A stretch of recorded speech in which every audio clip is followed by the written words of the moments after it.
What's the creepiest thing that you've seen other families do that they accept as totally normal? Story 1. I remember it was around the time of Euro 2004. I went to a friend's house for a sleepover. I was 12 years old then. We arrived at his house, where both our moms dropped us off and then left. His dad was there, though. I never liked that man. Anyway, he welcomed us in the most unwelcoming way, like he hated the idea of me being there for a sleepover. We went to his room and started playing on his PS2. After about half an hour, his dad came into the room and said, "Okay, I think it's about time, Michael," my friend. Michael got up, unplugged the PS2, and handed it to his father, who took it and placed it on a high shelf. Then his dad made a gesture as if welcoming Michael for a hug, saying, "Speak the words." Michael hugged his father and said, "Thanks, Father, for reminding me to be moderate with distractions from real life." The hug ended, and his dad nodded at us to go to sleep. I went to bed, feeling completely weirded out by the whole thing.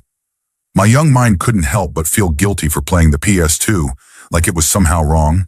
The next morning we woke up, ate, and greeted his mother, who was there. Michael went over to his father, knelt before him and said, "Please, Father, can I be distracted for a while?"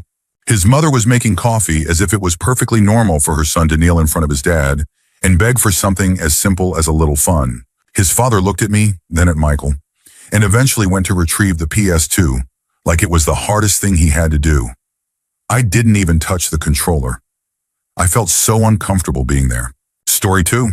This was definitely abuse, and my mom did call CPS on them, but I'll share it anyway. There was a family we knew while growing up where the father had some bizarre and cruel rules. He would time their showers, literally giving them just 15 seconds under cold water. He would stand there, watch, and then yank them out one after the other. They weren't allowed to use the bathroom to poop. Toilet paper was reserved for emergencies and guests. If they absolutely had to go, he would hand them exactly 5 squares of toilet paper and stand there to watch them wipe. The kids trained themselves to only go at school or church. During summer, when temperatures could reach 100 degrees, there was no air conditioning, no fans, and no open windows allowed in their bedrooms. There were about 20 more insane rules, including weird food restrictions. It was really, really sad. Story 3. I knew a woman who was a manager at the restaurant where my wife worked. She was obsessed with living through her 13-year-old daughter in the most extreme way. The girl would come to the restaurant from school, and her mom would immediately start criticizing her, saying how awful her makeup looked, and questioning how she expected to attract boys like Brent or Jason looking like that. Almost everything she talked about with her coworkers revolved around her daughter's school drama. She would read her daughter's texts, give her advice on what to say, and constantly trash her appearance. Sometimes she'd even say the girl needed to dress more provocatively before going to football games. She would talk openly about encouraging boys to come over and how she liked to spy on her daughter. One time she even bragged, with a hint of pride, about walking into her daughter's room and catching her coming out from under the covers, with a boy still in bed, right in the middle of what seemed like a Sewell act. It was incredibly disturbing.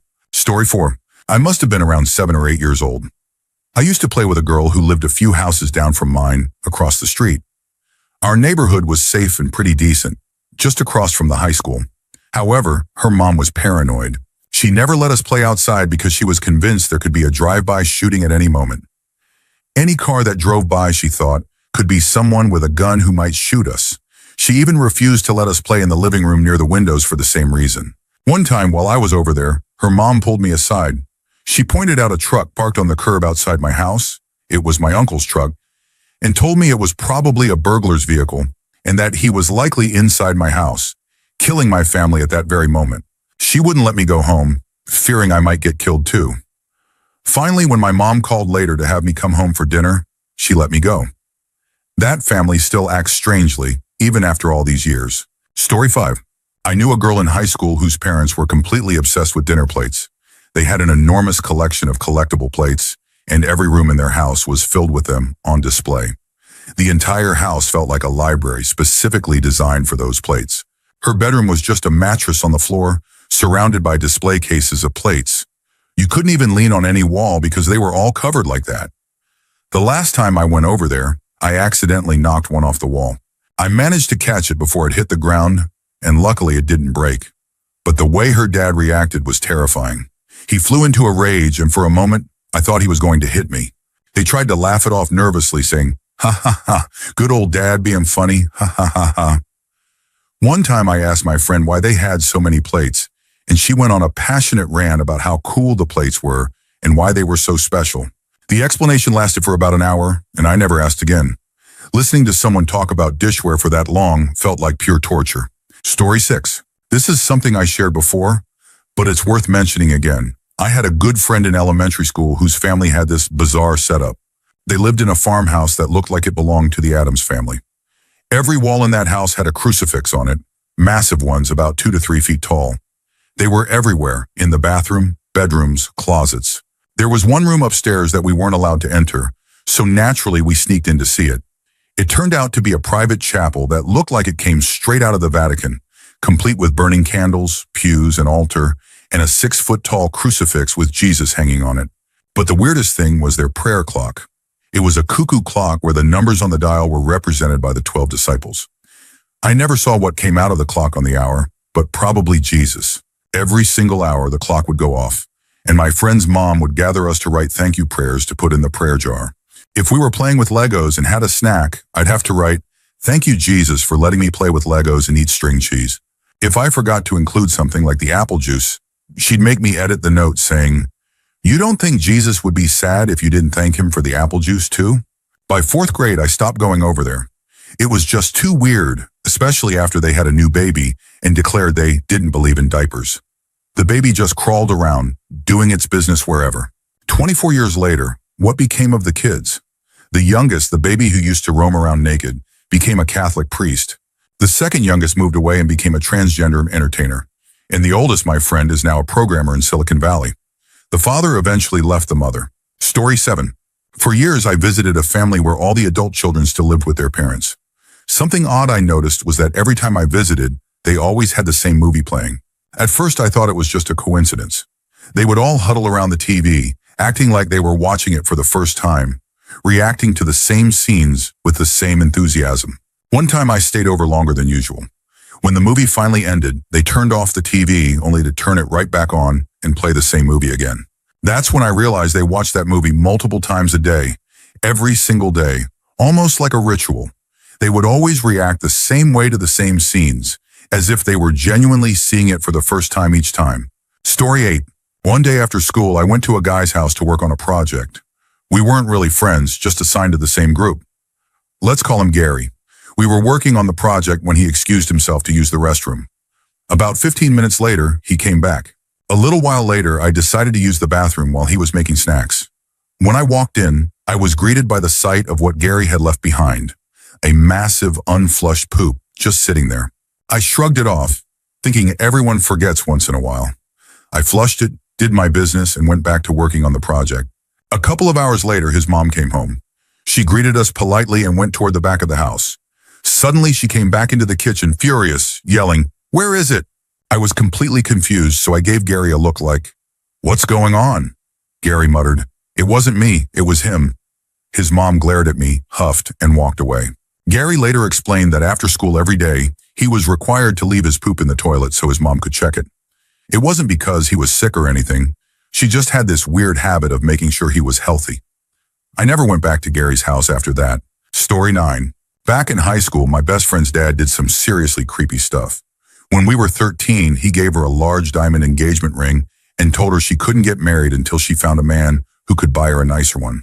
It was so bizarre. We were just kids who spent most of our time playing N64 and riding bikes, not thinking about marriage. When everyone around us started dating, she wasn't allowed to.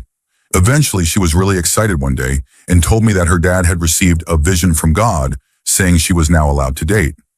I'm religious too, so I'm not knocking faith, but that definitely didn't happen. One of the creepiest incidents was at a school dance. Her dad showed up, saw her dancing with a boy, and physically pinned the guy against the wall. The police were called, and after that, her dad was banned from the school campus and all school functions, including graduation. Her mom never said a word about it, at least not that I ever heard. My friend seemed embarrassed, but more in a, "Oh my gosh, dads, right?" kind of way, instead of realizing just how disturbing it all was. She had 2 brothers who were allowed to do whatever they wanted without any of that weirdness. Story 10. In high school, I started seeing this girl. Let's call her Sarah. After a few weeks, she invited me over for dinner.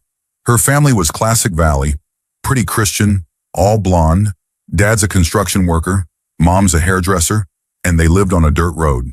My mom dropped me off at their place, which was pretty far out of town. We were having a nice dinner, chatting about current events. Since it was early November 2012, I joked about how ridiculous it was that some people thought the world was going to end next month. Suddenly, Sarah's sister yelled, "Shut up!"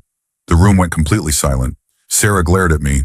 Her sister looked at their dad, and he was giving me the angriest dad stare I'd ever seen. Then Sarah's mom burst into tears and left the table. Confused, I asked, "What's wrong?" And Sarah's sister shouted, "Shut up again!" I excused myself to the bathroom, trying to figure out how to salvage the night. When I came out, Sarah was waiting and explained that her mom got really anxious about big, depressing topics and just wanted a break from hearing about them, even when the TV was off. I apologized and Sarah said it was okay, suggesting we go downstairs to watch a movie. I thought I had saved the night until I got to the basement. The entire space was stocked for the end of the world. Guns, food, rafts, maps, everything. Trying to play it cool, I asked what it was all for, hoping for a reasonable explanation. Sarah just said, "For when God will wash the wrong, we're just being prepared." That was it. I couldn't take it anymore. I walked 20 miles down the highway to get home that night. Story 11. I had a classmate from 6th through 8th grade who had a really tough childhood. She's really successful now, just graduated law school, and seems to have a happy, fulfilling life based on her social media. But back then, it was hard to watch how her family treated her. Her mom was obsessed with turning her into this prim and proper, almost Victorian-style lady. One day, she came to school with bruises on her arms. She told everyone it was from volleyball practice, but I didn't believe it. A few months later at a school dance, she asked me to dance with her, and I just came out and asked what really happened to her arm that day. Caught off guard, she admitted that she had forgotten her math book at school, and her mother had hit her. Another time, she told me she got grounded for an entire month just because her mom found the name of a cute boy from our class written in one of her notebooks. We were both in choir and the only ones who took voice lessons. During a competition at the local high school, I saw her mom screaming at her in the hallway because she hit a wrong note during her piano solo and ended up getting a second-place ribbon instead of first, which meant she couldn't advance to the next level. I tried to comfort her, but she wouldn't listen. She just congratulated me on my own first place and wouldn't say a bad word about her mom. The weirdest part is that she had 3 siblings, 1 older and 2 younger, who were some of the most easygoing, down-to-earth people I've ever met. I once asked her younger sister why my classmate had to meet such crazy expectations, like being fluent in French by 5th grade and taking ballet 3 times a week. Her sister just looked uncomfortable and said, "We don't talk about that." She was the sweetest girl, and I never once heard her say anything bad about anyone. I still think about her sometimes and hope she's truly happy now. Story 12. This might sound strange, but one day my parents decided I was old enough to start coming back home from school on my own. However, they apparently didn't think I was old enough to have my own set of keys. As a result, I used to spend 1 to 2 hours every day sitting on the doormat, waiting for my sister to come back from school and let me in. I was often really hungry, and unfortunately, I ended up peeing my pants at least 5 times. I was around 10 years old at the time. We were a middle-class family, and our neighbors saw me sitting there every day, but no one ever said anything. I sometimes wonder if they found it creepy or strange. After about half a year, my parents finally decided I was trustworthy enough to have keys. They made a big deal out of it, holding a funny ceremony to give me the keys, even making me sign a contract of being the official key bearer. They thought it was hilarious, but it wasn't funny to me. To this day, they still joke about how I wasn't responsible enough at age 10 to keep a set of keys. A few things to clarify. I lived in a block of flats, not a house with a yard, so there were no bushes to pee in. I wasn't sitting outside. I was on the stairs and sometimes I did pee there, but I was always scared the neighbors would come out and see me, so I figured peeing my pants was the safer option. As for why I didn't use the school bathroom, it's because they were pretty terrifying. The locks were often broken and older girls would go in, opening every stall and laughing at whoever was inside. I didn't want to risk that, so I always held it in until I got home. I could have stayed at school for those hours, but I was afraid of being bullied, and sitting on the doormat seemed safer. I didn't really have friends to stay with either, and even if I did, I would have been too embarrassed to ask. Story 13. I went to elementary school with this girl who would host a big sleepover every year with all the girls from our class, only about 10 since it was a small school. Her parents were pretty strict about bedtime, which wasn't too unusual, but they were also extremely paranoid about robbers. They had the most intense security system I'd ever seen. After everyone got into their sleeping bags, her parents would turn on the system. It was so sensitive that you couldn't even roll over without setting it off. They would put everyone to bed at 7 p.m. and expect all of us to stay completely silent and still until morning. Every single year, without fail, someone would move, the alarm would blare, and her dad would come running downstairs with a shotgun while her mom called the cops. This happened every year. Story 14. During my first few weeks of high school, I made a new friend who invited me over to his house. His family seemed really down to earth and normal. We sat down to eat, and I don't remember much about the meal itself, but after a while I noticed something odd. My friend and his younger brother were licking every last crumb and bit of sauce off their plates. I just assumed they were really hungry after a long day. An hour later, his mom came into the room holding my dirty plate, clearly upset. She demanded to know who hadn't licked their plate clean. My friend nervously pointed at me. She was furious and asked how the next person was supposed to eat from it if I hadn't licked it clean. She left the room, and I just sat there, trying to process what I'd heard. I asked my friend if they actually washed their plates after meals. He looked at me like I was crazy and replied, "Of course we use our tongues so the next person can use it." That was the last time I went to his house. Story 15. I unfortunately grew up in the creepy family. My mom was completely obsessed with the Titanic. Every surface in our house was covered with something Titanic related. She could talk for hours about the ship, the movie, and how she believed she was the reincarnation of a passenger. She did cross-stitch projects related to the Titanic, made those strange picture carpet things, and practically had My Heart Will Go On playing on repeat every single day. She played Titanic video games, listened to the soundtrack, saved Titanic pictures online, and chatted with people about it constantly. Once, when I was in second grade, she completely rewrote my speech to be about the Titanic, came to my class, handed me the new cards, and sat there while I delivered the speech she wrote. For my birthday, she got me a Titanic t-shirt and a clock, hung them up in my room, and made it clear that I wasn't allowed to touch them. Christmas gifts were weird Titanic-themed dinner plates. She even got a Titanic tattoo. One time, I was finally allowed to have a friend's sleepover. I invited my friend, and he was immediately weirded out by the Titanic memorabilia everywhere. So we stayed in my room, which was mostly free of that stuff.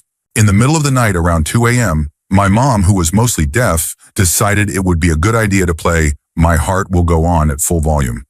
You could feel Celine Dion's voice vibrating through the walls, floor, and right into your skull.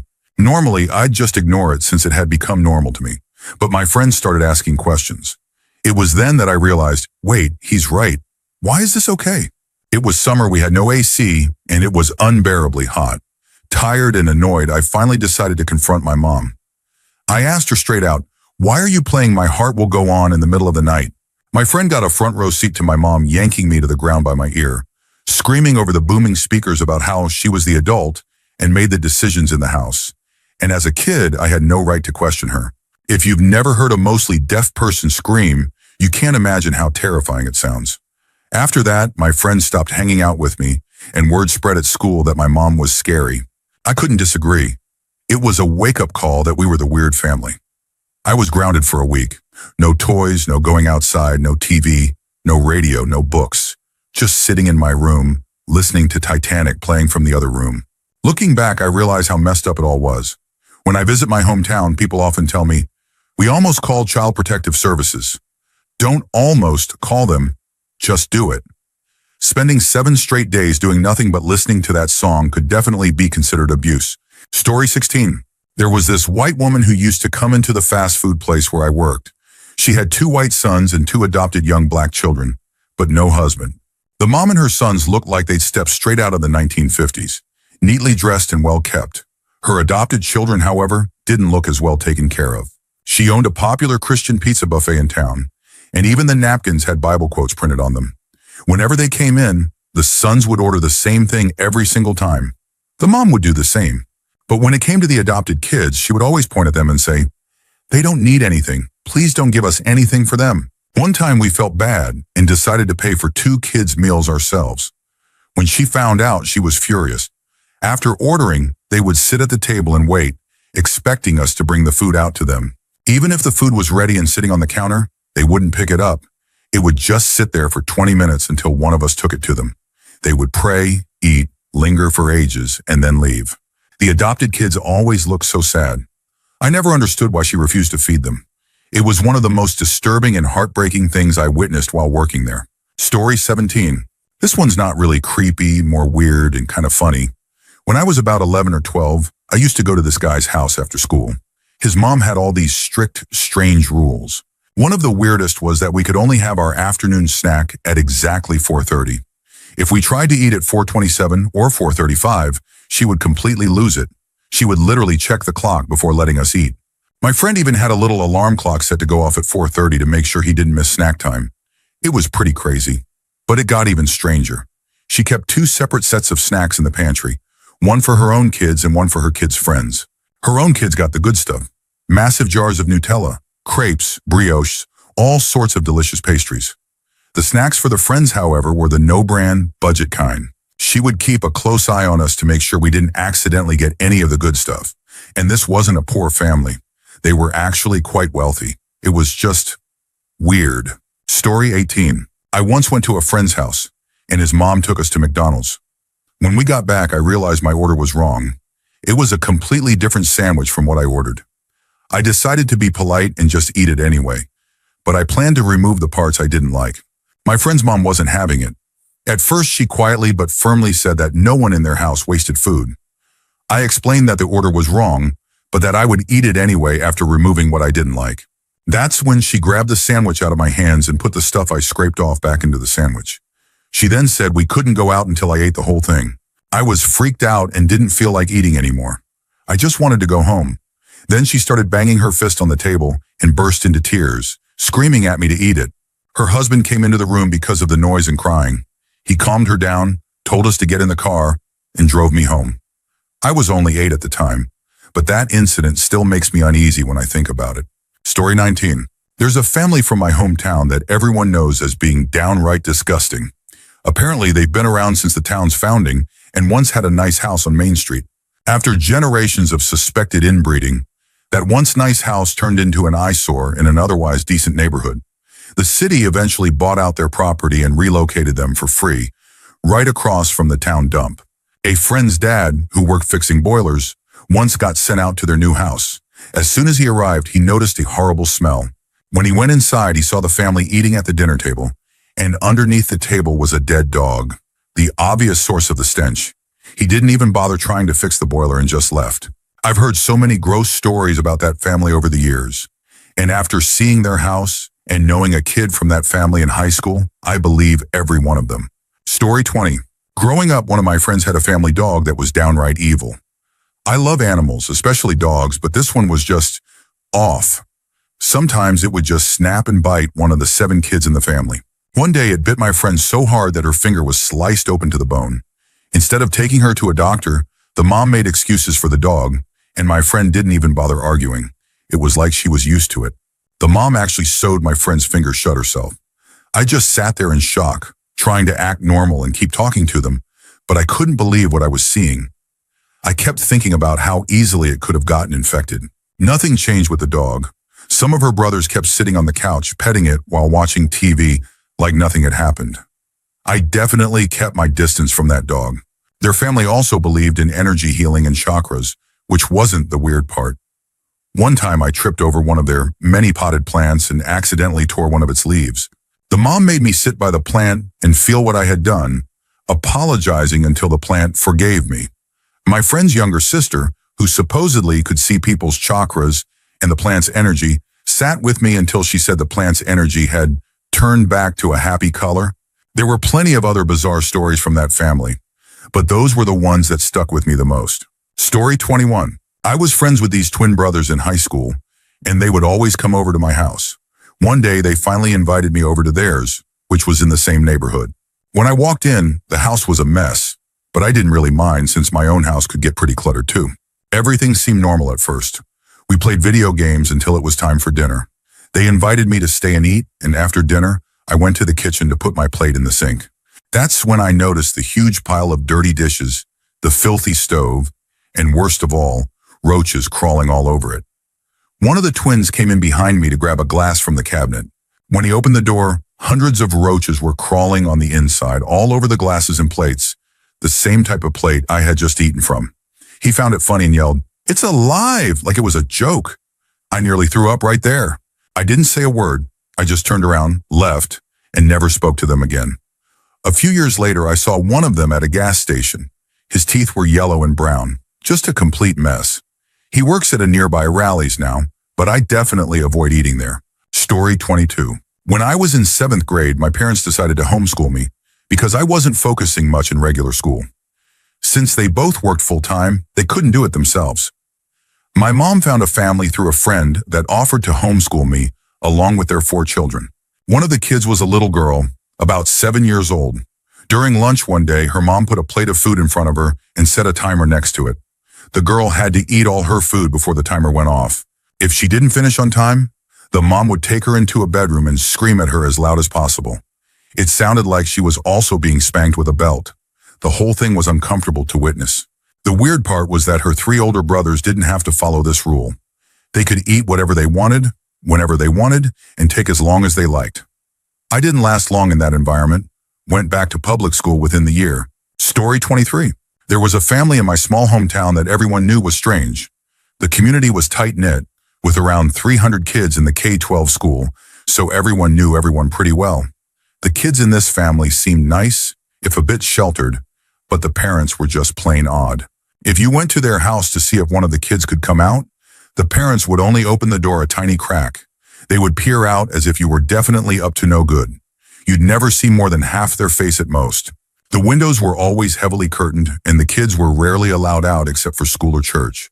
The mother was such a recluse that I think I only saw her once in an entire year. The weirdest part was their obsession with cleanliness.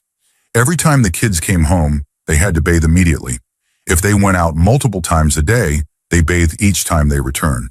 On top of that, they were regularly given enemas, at least once a week, because the parents believed that harmful metals were constantly being absorbed into their bodies. The enemas were supposedly to cleanse these metals, and the parents were the ones administering these enemas, even to the older kids. It was bizarre and honestly disturbing. One of their daughters, who was 15, started secretly dating an 18-year-old from my school and got pregnant. They had to sneak around to see each other at school and church because the kids weren't allowed to date. After she got pregnant, they got married immediately. The guy later told me how weird life was in that house. No movies, no TV, no music unless it was church-related. It wasn't even typical for Mormon families in our town, just theirs. After they got married, the girl continued giving her newborn baby the same metal-cleansing enemas. Her husband tried to argue with her, but she would just do it when he was at work. Eventually, they got divorced because of her strange medical practices. Now the baby only gets the enemas half the year. Story 24. When I was growing up, one of my friends had this little dog that was just plain vicious. I'm a huge animal lover, especially dogs, but something was seriously wrong with this one. It would randomly snap and bite one of the 7 kids in the family. One day, it bit my friend so hard that it sliced her finger open to the bone. Instead of taking her to a doctor, the mom made excuses for the dog. My friend didn't even bother arguing. It was like she was used to it. Then, the mom actually sewed her daughter's finger shut herself. I just sat there in shock, pretending to act normal. But I couldn't believe what I was seeing. The rest of the family didn't seem bothered either. Some of the boys just kept petting the dog while watching TV. They also believed in energy healing and chakras. One time I accidentally tore a leaf off one of their many potted plants. The mom made me sit by the plant and feel what I had done, apologizing until the plant forgave me. My friend's younger sister, who supposedly could see chakras and plant energy, sat with me until she said the plant's energy had turned back to a happy color. That family had so many bizarre rules and beliefs, but those were the moments that really stuck with me. Story 25. My cousin's family is very strict and deeply involved in the Jehovah's Witness faith. They weren't always like that, but as my uncle, by marriage, got more into his faith over the years, he also became a lot more controlling and, frankly, a bit of a jerk. He would whistle at his wife and kids as if they were dogs whenever he wanted them to come to him. He banned any violent or ungodly media from the house and didn't allow his daughter to date because, according to him, she shouldn't be dating anyone unless she was already ready to marry him. Here are some of the most memorable moments from my time there. We used to play Yu-Gi-Oh cards together, but that stopped when my uncle saw the cards one day. He decided they were demonic, especially one called Leviathan, which he claimed was an ancient demon of the devil, according to the Bible. I got chewed out after he found my Harry Potter book in his daughter's room. She had been reading it secretly, and he considered it satanic. One time, my cousin and I were playing Killzone in his room, and when my uncle found out, he damn near broke down the door to catch us. While I was listening to the new System of a Down CD with my cousin, my uncle heard the track titled Question and got really upset. The song, which is about the unsettling thoughts around human existence and mortality, freaked him out so much that he told me to go home and said I wasn't allowed back until he decided it was okay. To be honest, my uncle isn't a bad guy at heart. He taught me a lot growing up, especially since I didn't have much of a father figure myself. He's hardworking, has a successful small business, and even built his own house. But his fanatical faith has made him a poor parent and husband, and it's hard to be around that part of my family now. Story 26. I don't know these people personally, but we came across them one Christmas while traveling through Roswell, New Mexico, near Area 51. My whole extended family and I were on our way to stay in a cabin in the mountains for the holidays, and we stopped at a Dairy Queen to eat and regroup. While we were eating, a well-dressed family walked in, barefoot, every single one of them. Keep in mind it was December in New Mexico, right before a lot of snow, so it was really cold outside. They ordered their food, sat down, and didn't say a single word to each other the entire time they were there. About an hour. The weirdest part was the younger girl, who wouldn't stop staring directly at me the whole time. None of them spoke a word, and when they finally finished, they got up and left just as silently as they had come in. To this day, my family still jokes about the little alien child who seemed to have a crush on me. Story 27. When I was about 15, I became friends with two guys from my Boy Scout troop. They were really nice, and eventually invited me to stay at their place for a week while my parents were out of town. When I got there, everything seemed normal at first. Their mom cooked dinner that night, burgers. After we had filled our plates, their mom poured everyone a glass of milk. I remember thinking, who drinks milk with burgers? But I didn't want to be rude, so I drank it. What struck me as weird was that their mom wouldn't let anyone leave the table until we had all drunk 2 glasses of milk each, at every single meal. Steaks for dinner, milk, salmon, milk. I eventually asked my friends why their mom was so strict about milk, and they told me it was because she believed if they drank enough milk, they'd never break a bone. It got even stranger. After every meal, whatever was left on anyone's plate would be scraped into a big crock pot. They'd keep adding leftovers to it throughout the week, regardless of what it was. Chicken wings, mashed potatoes, even bones. Come Friday, they'd heat it all up and serve it as family stew. It wasn't just meat scraps.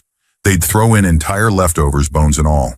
I tried to politely decline, but they looked at me like I was being rude, so I just picked at it and hoped not to bite into anything too questionable. Needless to say, I didn't spend another week at their house. Story 28. I work with a woman who was raised in an extremely cis environment. Her father ingrained in her from a young age that men should make all the household rules, and that higher education was only meant for men. She completely internalized these beliefs, and it's been causing her serious problems as an adult. We both instruct martial arts, and one day I was covering the front counter when she approached me after class. I'm only 20 and a guy, so I was surprised she chose to talk to me about this. She asked if she should say something if someone had intentionally groped her during class. I was stunned that she didn't already know the answer. She was genuinely unsure if it was worth mentioning. I immediately told her how important it was to report it and assured her I would handle it right away. The guy responsible is gone. What really shocked me was that she revealed this had been going on for about a year.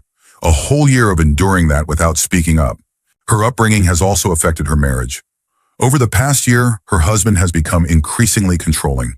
He's forcing her to move to North Carolina, 1,000 miles away, even though his job is stable where they are. There's no real reason to move, he just wants to. She's broken down crying to me multiple times, saying she has no say in the decision. I've encouraged her to open up about how she feels, but despite promising she would, they're still moving in a month.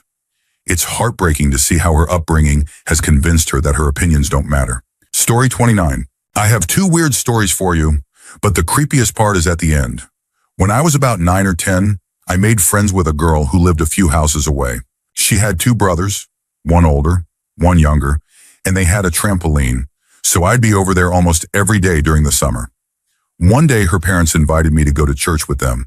Her dad was the pastor, and although I wasn't religious, I had been to church before, so I agreed to go. This wasn't just any church. It was one of those massive Christian megachurches with at least 1,000 members, complete with a cafe, a library, and a huge auditorium.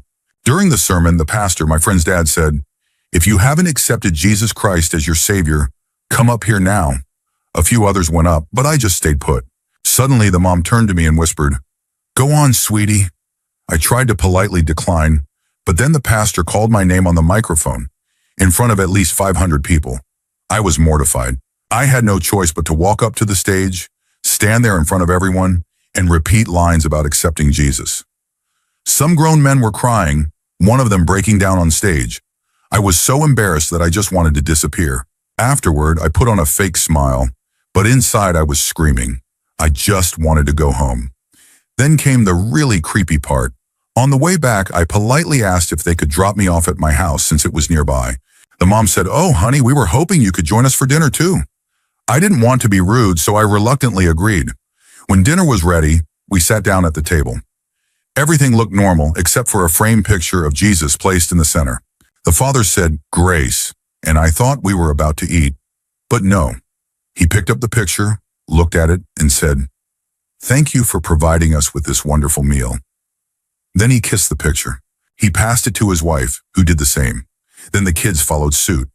When my friend handed it to me, I had no choice but to say the line and kiss the picture too. That was the last time I ever went to their house. Story 30. Back in 1982 or 1983, in Chalmette, Louisiana, my mom was dating this guy whose dad was pretty wealthy. The dad was an older Italian guy, probably in his early 60s, always dressed in a suit, and he had a much younger, attractive wife. We had met them a couple of times before, but never been to their house. One weekend, my mom got really excited because we were invited to the dad's house for dinner. As we drove there, the houses got nicer and nicer. Not mansions, but definitely upscale. When we pulled up, the house looked great from the outside. Nice lawn, well kept. But the moment I stepped out of the car, I was hit with this smell, like mosquito spray. Now, back in New Orleans during the 70s and 80s, they used to have mosquito spray trucks that drove around neighborhoods, spraying toxic chemicals to kill mosquitoes. The smell was unmistakable and suffocating. I thought maybe the truck had just passed by because that's exactly what it smelled like. As we walked closer to the house, the smell got worse, overwhelmingly so. My mom's boyfriend knocked on the door, and his dad answered, looking as put together as always in some kind of sporty casual wear. Immediately, little dogs started barking from inside. My mom gave me this look that said she was just as confused as I was. When we stepped inside, I realized that the terrible smell wasn't coming from outside. It was the house itself. At first glance, it looked like a normal, upper-middle-class home with nice furniture. But on closer inspection, everything was covered in trash and dog shesh. The floors were layered with old, rotting garbage and dried dog turds that were turning gray in the heat. The trash even piled up against the walls like a dirty, sloping cave. The linoleum floor in the kitchen was smeared with dried dog shh, as if people had slipped around in it and it had solidified. The smell was a suffocating mix of rotting garbage, dog feces, and what seemed like roach spray, like they had tried to cover up the stench but made it even worse. As we stood there, trying to process what we were seeing, the wife came in from the kitchen to greet us. Just as she did, she accidentally kicked a dried dog turd that skittered across the floor and hit my shoe like a little mouse. She just kept smiling and talking as if nothing had happened. "Hey y'all, I've been making some gumbo and it's just about ready." Even as a kid from New Orleans, I knew gumbo could be sketchy if not made right. But with that smell and the thought of whatever might end up in that pot, I immediately thought, there's no way I'm eating that. Feeling like I was going to throw up or pass out, I asked if I could use the bathroom without even thinking. The wife pointed down a hallway that was so filled with trash it was almost impassable, and the barking from more dogs was deafening. I just froze. Thankfully, my mom put a hand on my shoulder and said, "It's okay, just wait outside." I mumbled an apology and bolted out the door. I stood outside for about 10 minutes, just breathing in the relatively fresh air, even though it still smelled a bit like the house. Eventually, my mom came out, without her boyfriend, thanked the dad and his wife, and we left. As we drove away, my mom whispered through her teeth, "Wait till we're in the car." Once we were safely driving away, she started apologizing profusely, saying she had no idea it would be like that. She couldn't believe what she'd seen, and neither could I. She explained that she had told them I wasn't feeling well, so she was taking me home, but she still planned to go back and have dinner with them. We went back to that house a few more times afterward. But I always stayed in the car. I'd rather sit in the heat than go back in that nightmare of a house. Even years later, I never really figured out what was going on. My mom never talked about it much, and she passed away about 15 years ago, so I can't ask her anymore. I guess the whole scene was so bizarre that she didn't know how to address it. It was like the entire family just accepted that living in a house filled with trash and dog feces was normal. To this day, I still don't know how to process that experience. Story 31. My close friend Hannah has one of the most unusual family situations I've ever heard of. Hannah's parents are both white Catholics who don't believe in divorce. Hannah is the youngest of 5 siblings and she's 18. Her 3 oldest siblings are all Caucasian, just like their parents. However, her 4th sibling, who's only 2 years older than her, is half Native American, and Hannah herself is half black. All 5 children were born to the same mother, and her parents didn't adopt any of them, nor did they use sperm donation. So what happened? Hannah's mother cheated, twice. First, with a Native American guy, resulting in her 4th sibling, then with a black man, resulting in Hannah. Neither biological father is listed on the birth certificates, and neither pays child support. Despite the affairs, Hannah's legal father chose not to divorce his wife because he didn't want to cause a scandal. He stayed with her, even after it happened a second time. Hannah's well-adjusted despite it all, and although she doesn't get along with her parents, she considers her legal father to be her only real dad. Story 32. When I was a teenager, my younger sister and I used to ride the bus with a neighbor girl and her younger brother. Let's call them Jane and Dick. Jane was always really chatty, but she never talked about anything particularly interesting. My sister used to smirk every time Jane tapped me on the shoulder to tell me what she'd learned in math or history that day. We were in the same grade but in different classes since I was taking AP courses. On good days, I'd talk with her, but on bad days, I'd just want to tune out with my Discman. No matter how many times I put my headphones back on, Jane would tap me again, eager to continue the conversation. I tried steering the talk towards hobbies, movies, music, or books, but Jane had never watched, read, or listened to anything other kids our age did. She had no hobbies and very little to say beyond school stuff. Her brother Dick rarely spoke at all. My sister and I were friendly to Jane, probably more so than most, which is why we were the only non-church friends invited to her 17th birthday party. Her dad was a children's pastor, and most of the guests were from their church. When we arrived, Jane's mom showed us her bedroom, proudly pointing out a cat-themed window valance she had just sewn. She explained, "I can't have anyone thinking Jane's room is too plain." The rest of the room was incredibly sterile and devoid of personality, just a hint at how strict her parents were. Then came the birthday activities. The first event was a photo scavenger hunt, but all the items were people. At 8 a.m. on a Saturday, we spent 2 hours knocking on neighbors' doors, waking them up, and asking personal questions to see if they fit any of the items on the list. We took pictures of them in their bathrobes and pajamas with a disposable camera. My sister and I cringed the whole time, especially since our parents knew these neighbors through the HOA. We just hoped they wouldn't recognize us later. Next, Jane opened her presents. Her mom insisted on taking multiple photos of each girl hugging Jane before and after opening the gift. The dad was hovering over us, talking in an exaggerated sing-song voice like we were toddlers. "Is everyone having fun? Are you girls having fun?" For lunch, we had a pea and carrot casserole while Jane's mom left to develop the photos. The birthday cake was Cool Whip mixed with lime juice served in a pie tin. We all tried to be polite, but it was barely edible. When the party ended, we were given souvenir photos of our neighbors looking annoyed and confused in their sleepwear. A few years later, Dick left home the moment he turned 18, and Jane ran off to Vegas, eloping with an older guy she met online. I never heard from either of them again. Story 33. Because my dad was a lazy asshole, I ended up feeding and caring for horses for a wealthy family while we lived on their property rent-free. My dad was the one who responded to the ad, but he just left me to do all the work. Over time, I became like another daughter to the family. I grew up around their kids, stayed at their house, joined them for holidays, and even went on vacations with them. I was a few years younger than their oldest son, but older than their youngest. One night, I made a lighthearted joke about what their oldest son might be up to, just because I knew him pretty well.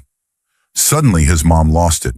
She shrieked at me that her 18-year-old son would never keep a secret from her and would tell her everything for his entire life. I was just stunned.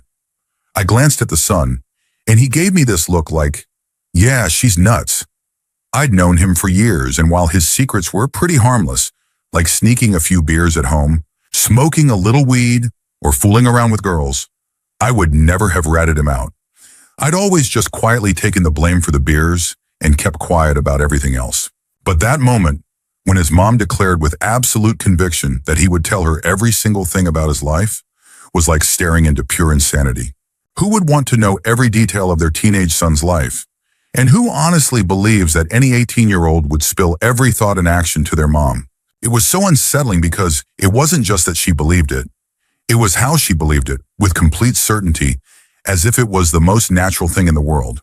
It was like looking directly at a delusion, and I couldn't help but feel a chill run through me. Story 34.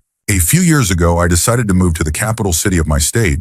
Some friends who still lived with their parents offered to let me stay at their place until I found somewhere to rent. They didn't tell me, though, that their parents were probably the most miserable people I'd ever met. Their mom used to be a teacher, but after one particularly bad class, she retired and became almost completely unresponsive. She spent all day, every day, sitting at the computer playing RuneScape, with the TV constantly blaring in the background. I tried to thank her once for letting me stay, but she didn't even look at me. Her eyes stayed glued to the screen. Their dad did have a job, but whenever he was home, he would just walk around the house in a bad mood, berating me for the smallest things. I liked my friends, so it wasn't a completely miserable experience, but it definitely felt surreal. A mutual friend later confided that the parents had made her cry on several occasions. I wasn't surprised at all. It was honestly one of the most uncomfortable living arrangements I've ever been in, and I felt bad for my friends who had to live with that every day. Story 35. In high school, I was friends with a girl whose family was, to put it mildly, strange. Her dad was a doctor, some kind of specialist. Her mom was extremely anxious and rarely left the house, not even to drive. There were 3 siblings, the eldest brother and 2 daughters. I was friends with the middle daughter. One day while we were driving somewhere, I casually mentioned I had an upcoming gynecologist appointment. She responded, "Oh, my dad does that for us." I nearly choked, trying to hold back my reaction. I asked if she ever considered going to a different doctor, and she just looked at me like I was being unreasonable. She explained that her dad didn't trust other doctors to do pelvic exams on his daughters. He was an ENT, an ear, nose, and throat doctor. I had even seen him myself for hay fever meds once. But to hear that he performed pelvic exams on his own teenage daughters, that was horrifying. Now that I'm older, I realize just how deeply disturbing that was, and it honestly just makes me feel sad for her and her siblings. Story 36. When I was in high school, I knew this guy who was a bit odd and got bullied a lot. I regret not standing up for him more, but I was too caught up in my own social status at the time. When we were around 14, I went to his house for the first time. He lived with his 2 younger brothers, and it was clear the parents let them do whatever they wanted. The place was pretty messy. One thing I noticed right away was that his bedroom door looked like it had been beaten up pretty badly. I didn't think much of it, assuming it was just old or something. We were playing video games when we heard shouting outside the room. My friend immediately jumped up and locked the door. I asked him what was going on, and he casually said that his brothers had lost their temper. Then the banging started. Loud, aggressive banging on the door, and it wasn't fists. It sounded like they were hitting it with something solid. I asked what the hell was happening, and he calmly replied, "They're trying to break the door down with a cricket bat. They've never managed to do it before. If I don't lock the door, they'll come in and hit me with it." He said it so casually, like it was just a regular thing. I couldn't believe it. He seemed almost numb to it. I later found out he passed away about 10 years ago, and I saw his brothers a few times after that. They seemed completely normal, so maybe it was just a phase, but it was horrifying at the time. Story 37. When I was 13, I met this kid while skateboarding around the Navy base where we both lived. He was goofy and outgoing when we were out and about. One day he invited me over to his house. As soon as we walked through the door, he completely changed, turned serious and almost robotic. His parents moved around the house like drones, expressionless and methodical. His mom sat him down at the table and gave him a single slice of white bread. I thought it was odd, but I didn't say anything. Then his dad called me into another room where there was just a small kid's chair and a TV VCR combo on a table. He put in a tape and made me watch it. It was an hour-long church rant about how AC/DC's song, Hell's Bells, was corrupting youth by glorifying hell. The dad stood there the entire time, making sure I watched the whole thing and quizzing me afterward. The house was filled with religious items and guns, AR rifles on racks in the living room, shotguns, pistols, and the laundry room doubled as an ammo reloading station. I left feeling angry and confused, and I never hung out with that kid again. Later on, I heard that his family was planning to falsely accuse the Navy of causing his mom to fall, hoping for a payout. Not long after, military police showed up at their house, and soon after that, they were gone. To this day, Hell's Bells is one of my favorite songs, and I still think about how bizarre that whole experience was. Story 38. When my kids were little, around 2 and 4 years old, we were friends with another family from their preschool. Setting up a play date took some time because they lived a bit further away, but eventually the day came. I, a 30-something dad, showed up with my kids and a backpack full of their stuff. As soon as we walked in, I was greeted by a surprising sight. Both of the other family's kids were completely naked. To make it even more uncomfortable, there was a girl who had to be about 8 or 9 also walking around without a stitch of clothing. The mom acted like it was the most normal thing in the world. I was doing my best to avert my eyes, focusing on literally anything else, when she casually said, "Oh, they just strip down when they come home. Nothing I can do about it," and then gave this awkward little laugh. My kids were too young to think anything of it, so the play date went fine from their perspective. Eventually, the dad came home, and I stayed for a beer with him. Afterward, we left. We remained friendly with the family for a couple of years after that, but rarely went over to their place. Only when we'd received so many invitations that it would have been rude not to. That was about 15 years ago, and to this day, I can still remember every detail of the floor tile in their house, but I have absolutely no recollection of what any of those kids looked like.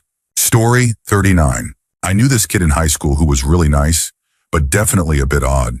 His family originally came from New York City, but he grew up in Pennsylvania. I knew they weren't well off, but what really baffled me was that his dad would take a Greyhound bus to New York City every day for work. That trip took about 2.5 hours one way, costing around $80 per day back then.